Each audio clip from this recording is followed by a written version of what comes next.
It's been a while, but we are back here on the Lawrence County SportsNet podcast, Beyond the Scoreboard, here at lcsportsnet.com, as always delivered by Penn Ohio Bottled Water. The craziness of the playoffs, made scheduling quite difficult to get these updates out like we wanted, but we are here now, and we're going to go through an update of the first two rounds of postseason play on the gridiron. It's been a crazy couple of weeks. We're coming up to semifinals Friday and championship Saturday for our Lawrence County schools here in the coming days.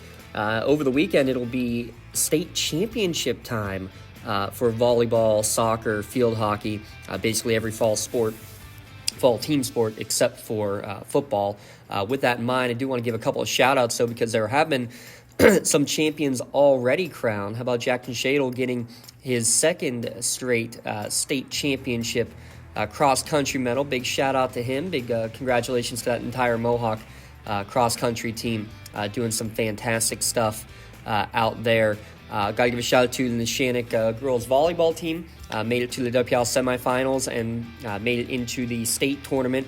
Lost in the first round of states to Corey, who is now going to be playing for a state championship this weekend. So no harm there, with losing to a eventual state champion or runner-up either way. But a great season for the Lancers there as well. Lots of great seasons to talk about, and actually we're going to start with talking about Class 1A and talking about those Neshannock Lancers. Got the 4 seed after defeating Laurel in the season finale, but a very tough matchup against a 13 seed Jeanette. I think you can probably say, Jeanette seeded a bit more low than they probably should have been in the tournament. Jeanette coming into Bob Ledge Stadium with a 23-7 victory. Unfortunately, Neshannock starting quarterback Gina Mazzocca goes down early in the game, and just playing against an incredible dual-threat quarterback.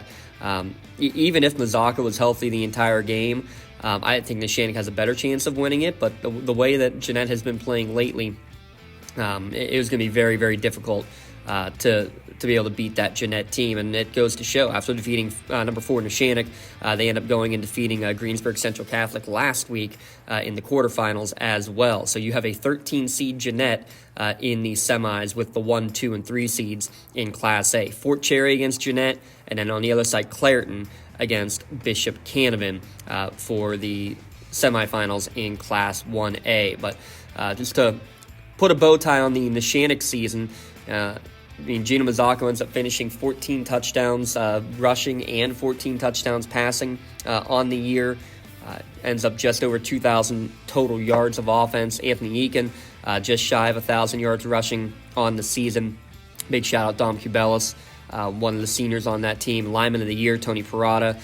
Just a great senior class, but also, again, still a lot of pieces that are going to be coming back next year for the Lancers. Oh, and by the way, Coach Bonjavingo was actually just named the Conference Coach of the Year as well in his inaugural season. So lots of great stuff for Neshannock. Unfortunately, a rare home loss. It's only happened a handful of times in the last decade, but they end up being defeated by Jeanette in that opening round. The other team from Lawrence County in Class 1A was the 7-seed Laurel Spartans, and they also had a unfortunate injury early. You lose your starting running back at the beginning of the year, knocked out with a knee injury for the entire season. You make the adjustment. Jackson Saunders takes over after Hill's injury and did well all year, was really coming into his own down the stretch. That entire offense really was, especially on the ground game. But 3 plays into the game, and Jackson Saunders ends up getting banged up. He doesn't return in that game against California. Really struggled to get much going as a result. 22-6, again, against a pretty darn good California team with the leading rusher in the WPIAL. 22-6 was the final. Colton Carlson had the lone touchdown in that game. Finishes off a stretch where he went, I believe it ended up being 7 straight games with a touchdown for Carlson. It was 7 of the last 8, taking out the Summit Academy game where he did not score. Just about everybody else did in that contest. But Laurel, again, can't say enough about what this season was for them, coming back from the brink, essentially, starting 0-4, 1 point winning 5 in a row to even get a chance at not only the playoffs, but a shot there at the conference championship at the end of the year. So big shout out to Coach Coop and company there in the Class 1A bracket. Found a way. That's about the way you got to put it. Let's jump up to Class 2A for a moment now in the WPIAL, and we'll look at the number 7 seed Mohawk Warriors and what they were able to do. Again, losing so many pieces from last year's team, they go out and they earn another home playoff game. How about this? This is the first ever time that they've hosted back-to-back playoff games, and the first time that they've won playoff games in back-to-back years. So huge shout out there to the Warriors. They take down Keystone Oaks 35-28, had to hold on down the stretch, broke away early.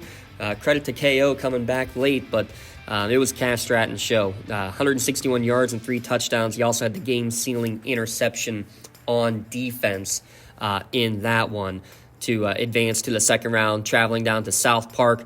They put up a fight against South Park. Mohawk, the 7 seed, led 9-0. But that offensive line for the Eagles just too strong, kind of wore down Mohawk down the stretch. 19-9 was the final, South Park over Mohawk. Give a shout out to Blake Logan, scoring touchdown receptions in each of those 2 playoff games. He actually broke Bobby Fadden's record from a year ago, the single-season receptions record. So kudos to Blake Logan. I believe, not official, we're going to have to check, but we're going to have to... it's going to be tough to imagine somebody kicking more than 10 field goals in a year, especially for Mohawk, but I would be willing to bet that that's got to be close to a county-wide record for most field goals made in a season as well. So big shout-out to Blake Logan for everything he did out there on the gridiron here this fall for sure. Mohawk ends up finishing their season with a 7-4 overall record. Fadden, 1,700 yards. Blake Logan, 900 receiving yards on 11 touchdowns. And that great 1-2 punch between List and Stratton, and then throw in Fadden rushing the ball. 7 touchdowns each for List and Fadden. Cass Stratton finishing with 8 touchdowns on the ground for Coach McCutcheon's Mohawk squad. We'll talk about the other team in Class 2A here in a moment. That's the Elwood City Wolverines. Let's just get right into it. They had the first round bye as the 3 seed and the undefeated conference champions. They now, after hosting a playoff game for the first time in over 2 decades, they're able to come from behind a couple of times, win 13-12 over South Allegheny. Elijah Palmer McCain, a touchdown rushing and 1 receiving. They found ways to get him the football in space, and they took advantage. They pounded the ball as much as they could. A lot of fourth down non-conversions down near the red zone or in the red zone, because actually, on paper, South Allegheny had a 95-yard touchdown pass after one of those fourth down stops. You take away that 95 yards, and Elwood City actually doubles up on the yardage that South Allegheny had in the game. Could convert a couple more, and it could be a completely different game. It could have been maybe a lot easier for Coach Bradley and company, at least looking easier on the scoreboard for sure. But big shout out to that entire Wolverines team. They remain undefeated. They find a way to win in a tough game, especially that rust versus rest debate. They started out maybe a little slow, trailed 6-0, but were able to come back and get the win there at home. Now they get to go to North Allegheny to take on South Park in that semifinal. And again, we'll talk more about that semifinal meeting coming up here in a moment. We'll step aside first and then be able to talk about the game upcoming. The other game that we had over the weekend, or this past weekend, after a first-round bye for Wilmington as well, they went right into the semifinals of their game, and they took down Reynolds for the second time this season, a 49-14 final in that game for the Greyhounds. Ended up getting the mercy rule in the second half and ended up just controlling the game on the ground, basically like they have over the chunk of this entire season. How about Freddie Zedner, though? 2 touchdown receptions. He had a 50 or 49-yard rush on the game. He also had 2 interceptions on defense as well. Did a little bit of everything for the Greyhounds. And again, just showing the balance of the offense. They didn't have a 100-yard rusher, but they still ran the ball total for over 300 rushing yards on the night. Very impressive work. Mitchell, Tree, and Kettering each with a pair of touchdowns. And I think look at it too, and we'll talk about this previewing in the championship game here in a moment. Jamie Miller, only 6 carries in the game, might have some fresh legs for the championship game here upcoming. Same with Mitchell Tree. I mean, he only had 13 carries, which is definitely below the average where they're normally up in the mid to upper teens in terms of number of touches that they get in a game. So Wilmington gets the job done. They defeat Reynolds for the second time, and they will get to face Greenville in the championship. Kind of an interesting bookend of the year. They played each other back in the opening week of the season, 28-7 the final in that game. We'll take a look back at that game, and we'll preview that championship game coming on Saturday. We'll also preview the semifinal in Class 2A WPIL land. Well, first, we're going to step aside. We'll be back in a moment. It is Beyond the Scoreboard podcast. It's delivered by Penn Ohio Bottled Water. Don't get left out to dry. Call the Penn Ohio Bottled Water Company for the fastest and most efficient bottled water delivery service in the area. Penn Ohio offers bottled water ranging from 16.9-ounce bottles to 5-gallon jugs, perfect for your next event or office water cooler system. Also, don't forget to ask about their custom labeling options. Visit PennOhioBottledWater.com for more information and to get a quote on their delivery services. Whether it's at home, in the office, or on the sidelines, Penn Ohio has you covered. Again, we thank our friends there at Penn Ohio Bottled Water. Make sure you give them a call. Don't forget about their custom label options as well. Delivery of 3 to 5 gallon jugs or get cases of bottles delivered straight to your home or work. Let's stick with that championship game coming on Saturday up in District 10. Greenville against Wilmington. Number 2 Trojans, number 1 Greyhounds that will be battling. And again, we mentioned it was a 28-7 victory for Wilmington back when they played the opening week of the year. And the number that is staggering from that game, rushing yards. Wilmington, 249 rushing yards. Greenville, just 8. Couldn't get anything done on the ground. That Wilmington ground attack was strong right from the get-go, especially defensively this year. And again, so impressive. A young team. A couple weeks ago, there were no seniors even starting in a game, only 2 on the roster at the beginning of the season for Wilmington. This is going to be a team that is going to be fun to watch again next year, but they're maybe ahead of schedule by a year potentially to go and get some gold coming back here to Lawrence and Mercer County with the Greyhounds in the championship game. Going back to that first one of the year, Chase Mitchelltree was the bell cow, about 25 carries. That was the most he's had in a game all year, was the 25 carries back in that opening week victory. 157 yards, didn't score a touchdown though. Jamie Miller had the 2 touchdowns on the ground. Oh, he also returned a punt for a touchdown as well. It was a low shanked punt that was basically caught at the line of scrimmage, and he ran it 40 yards for a touchdown in that game. So kind of mentioned maybe Jamie Miller being an X factor, and not many carries last week for him.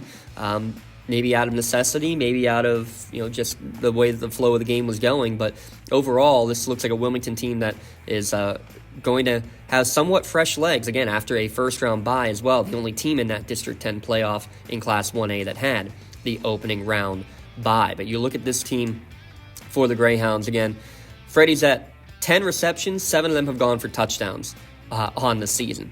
Says enough right there.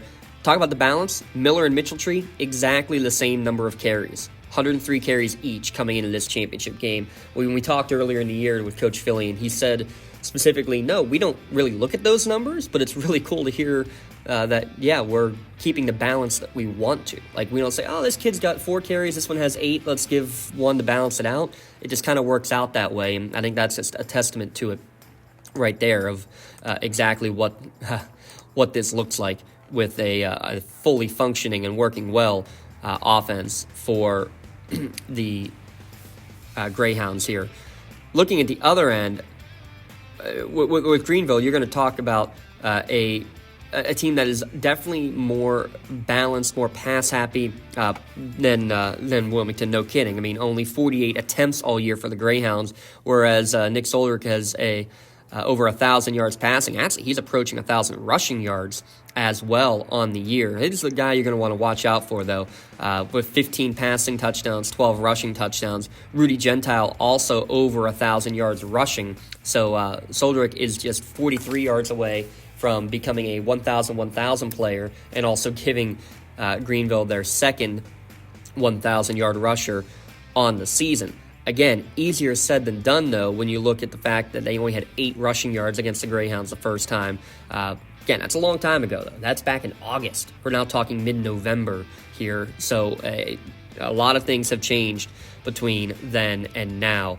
Also want to give a shout-out Justin Shell, big receiving threat. I think you're going to see him versus Freddie Zettner as the big matchup on the outside. Shell, 13 touchdown receptions on the season. Again, Freddie Z with 7 touchdown catches on his end. It's going to be a fun one. We will have the video coverage of that District 10 championship game. Special thanks to our friends there at Sports Radio 96.7. We're going to tag team work along for that championship game. Check it out at Sports Radio 96.7. We'll have it on their Facebook page, and we'll have it on our social media and our YouTube pages as well at lcsportsnet.com. The other game we'll have coverage of on Friday, it'll be an audio-only broadcast, is the Elwood City game against South Park. South Park, I mean, all you have to talk about there is what their running game is, and because of what their offensive line is. You got Parker Cunningham. He's committed to James Madison. He had a whole bunch of offers from FCS and 1AA schools, a couple Ivy League schools as well. And you look at his twin brother, Troy. Troy's got 16 D1 offers, including all the service academies, Bowling Green, Stony Brook, a lot of power schools there. They control the line of scrimmage, and it's no surprise that their running back, Eric Doru, is going to basically own nearly every rushing record that South Park has in their program history. He's guaranteed to finish in the top 10 in school history in rushing attempts, rushing yards, receptions, actually, catching balls out of the backfield, number of points scored, sacks on tackles for loss on defense as well. Does on both ways. Eric Doru is the name you're going to be watching for the South Park Eagles. They also got a pretty good returner in Kenyon Brown. 3 returns for a touchdown, 3 kick returns for a touchdown on the season. Never been done before in program history. Those are the guys you're going to want to be watching out for. Doru over 1,000 yards rushing on the year as well. And he went off again last week. I mean, over 100 yards in the game, just really kind of wore down the Mohawk line. And if anything, coming into the year, it was the Mohawk trenches that were probably going to be the quote-unquote weak point of the boys from Bessemer.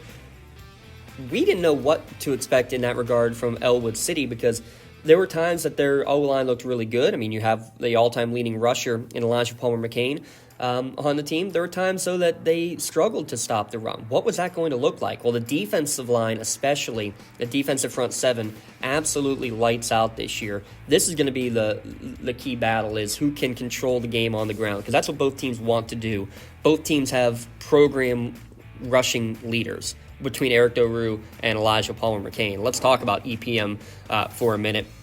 He's now over 4,000 career yards, 53 career touchdowns. He's got 19 on the ground and 2 through the air this year, does Elijah Palmer-McCain. And the big part of it, too, has been Chris Smiley flipping it around in terms of his ability to not turn it over like he did sometimes last year, especially late in games where they were having to force the ball down the field, end up having a negative touchdown interception ratio. Not the case this year. 15 touchdowns, only 5 picks. He's just coming up on 4,000 career passing yards for the senior quarterback. Also, program record for career and single season passing yards records there for Smiley. So lots of records, a very historic senior class. it's going to be the defense, and it's going to be the unsung heroes of this one, I think, are going to make the difference. The Declan O'Briens, the Caden Daccios, the Evan Twiddles. I think those are the names that you're going to be really hearing. And, a guy like P.J. Dubois there doesn't get a lot of notoriety. He's just kind of pushing people around, hogging up space in the middle, allowing the guys, the linebackers, to make the tackles and the plays. But his ability to kind of control right there in the middle of the trenches might be one of the biggest keys of this game coming on Friday night. And it's kind of interesting how history works out. This is the first time that Elwood City has been to the WPL semifinals since 1987. So it's interesting that they go to the semifinals this year, and they're playing at Newman Stadium again. And they haven't played at North Allegheny High School between 1987 and 2024. By the way, when they played there in that semifinals at Newman Stadium, here's an interesting score for you. 2-0, they defeated Burrell in that game. A snowy game, ground and pound game, and that's kind of similar. Got down into the red zone like they did last week against South Allegheny, couldn't punch one in, but ended up getting a safety on defense, and ended up being the only points of the game in that semifinal back in 1987. Expect to see a few more points on the board this time, but interesting again that it's two ground and pound teams, kind of like the game that you saw back in the 80s. It might feel that way, a old school flavor with the way that these two teams like to run the football. Number 2 versus number 3, South Park against Elwood City, 10-1 versus 10-0. Going to be a good one for sure. We'll have the audio coverage there at lcsportsnet.com. All video coverage for the WPL semifinals only on NFHS Network. So if you want to watch, you'll have to pay to watch, and you won't be hearing us as you do so. So just listen to us. You can do that for free. And, that's kind of the best way to do it anyway, to be able to hear the guys who've been covering these schools all year long. The winner of that one, by the way, will take on either the top seed in Seton LaSalle, undefeated on the year, or 4-seed Steel Valley. And that's an interesting scenario there, just with what Steel Valley has done this year. A couple of losses early, but now they're at full health and playing at their best ability. So Seton LaSalle, Steel Valley, and South Park Elwood City, the 1, 2, 3, 4 teams, all making it in the Class 2A tournament. Winner of that Wilmington game, by the way, will take on the District 9 champion next week. They play on Friday night. That's Port Allegheny, who's undefeated, against Red Bank Valley. So the past 2 District 9 champions in Class 1A will be doing battle again to move on. It'll be District 9 versus District 10 in the state quarterfinals next week. So again, we'll have video coverage of the D10 championship game between Wilmington and Greenville on Saturday, audio-only coverage on Friday night of Elwood City against South Park. Big thanks again to Penn Ohio Bottled Water. Make sure you give them a call for all your bottled water delivery services. And don't forget about the getting coffee, hot or cold water, at the touch of a button with their front-loading options. This has been Beyond the Scoreboard. I'm James Dotson saying so long, and stay tuned as we wrap up the fall season here on Lawrence County SportsNet, powered by LCAP.